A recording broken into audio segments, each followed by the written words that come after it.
Subscribe करें हमारे YouTube channel साधना gold को और पाएं वीडियो सबसे पहले। और हाँ, बेल आइकन दबाना ना भूलें। राम जी पर अक्सर लोग आरोप लगाते हैं कि राम जी ने बाली को छुपकर क्यों मारा।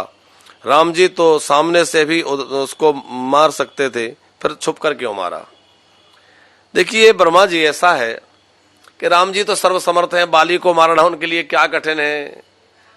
जाके डर अति काल डराई, जो सुर असुर चराचर खाई। जिसके डर से काल भी डरता है, जिसकी भ्रुकुटी टेढ़ी होने से प्रलय आ जाती है। अब विचार करिए, क्या उसके लिए किसी को मारने के लिए ऐसा छल करने की, कपट करने की आवश्यकता है?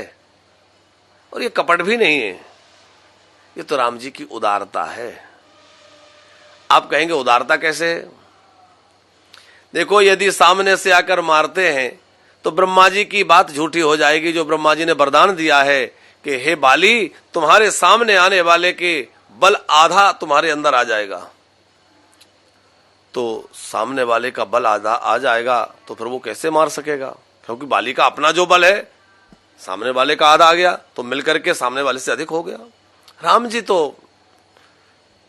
सर्वसमर्थ हैं, लेकिन ब्रह्मा जी की उस वाणी को सफल करना है कि नहीं नहीं, हम सामने से नहीं मारेंगे, वरना लोग ब्रह्मा जी के वचन को झूठा मानने लग जाएंगे कि देखो, ब्रह्मा जी ने वरदान दिया था, फिर राम जी की पूरी शक्ति क्यों नहीं, आधी शक्ति क्यों नहीं चली गई, और क्यों कैसे बाली को मार दिया सामने से। तो ब्रह्मा जी की उस वाणी को सफल बनाने के लिए कहीं वो मिथ्या ना हो जाए, इसलिए भगवान ने उस मर्यादा का पालन किया है। मारना इसलिए अनिवार्य था कि बाली बहुत अहंकारी हो चुका है। बाली का कुमार्ग पर पाग रखा गया है, अनुज वधु भगनी सुत नारी। तो अनुज वधु को उसने कुदृष्टि से देखा है, और जो किसी नारी को कुदृष्टि से देखे उसको मारने में पाप नहीं है। स्वयं भगवान राम कह रहे हैं, ताहि बदे कछु पाप ना होई। ऐसे व्यक्ति को मारने से पाप नहीं लगता। आज नारियों का सम्मान लोग नहीं बचा पा रहे हैं। नारियों के प्रति कितनी लोग घृणित बुद्धि रखने लग गए हैं। आज हमारा समाज किस दिशा में जा रहा है, हमें बहुत विचार करने की आवश्यकता है। हमारे बच्चों को हम रामायण पढ़ाएं, गीता पढ़ाएं, ताकि हमारे बच्चे सदाचारी बने, उनका जीवन संयमी बने, उनके जीवन में सदाचार की प्रतिष्ठा हो, सदचरित्र की प्रतिष्ठा हो। इसलिए उनको रामायण और गीता अवश्य पढ़ाइए, सत्संग से अवश्य जोड़िए।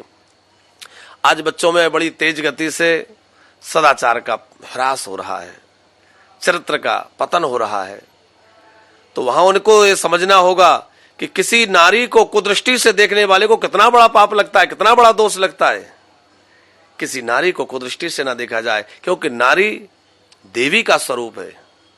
उसको तो आदर के साथ बंधन करते हुए देखना चाहिए। नारी को देखें तो हमारा सिर श्रद्धा से झुक जाए, क्योंकि नारी का कितना बड़ा त्याग, कितना बड़ा योगदान समाज निर्माण में है।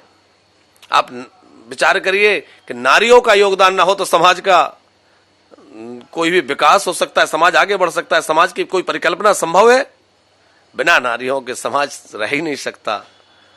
तो उन नारियों को हम सदा प्रणाम करें, उनका सदा आदर करें। छोटी छोटी कन्याओं के साथ आज भीभत्स ऐसे कार्य होते हैं कि जिनको देखकर हृदय दुखी हो जाता है, जिनको सुनकर के हृदय में बड़ी पीड़ा होती है। छोटी छोटी बच्चियों के साथ, कारण हम अपनी समाज का निर्माण नहीं कर पा रहे हैं, सत्संग का अभाव है। आज हमारे बच्चों के आदर्श महापुरुष ना होकर के यह नाचने गाने वाले लोग हो गए हैं। कई बार हम इस बात को कहते हैं। इसलिए भैया, बच्चों में चरित्र निर्माण हो, ये बहुत आवश्यक है। माताओं का बहुत आदर हो, महिलाओं को, माताओं को देखकर हमारा सिर श्रद्धा से झुक जाए। बाली ने वह पाप किया था कि किसी नारी को कुदृष्टि से देखा, तो भगवान ने उसका वध करके और उसको समाप्त किया है, क्योंकि वह पापी हो गया था।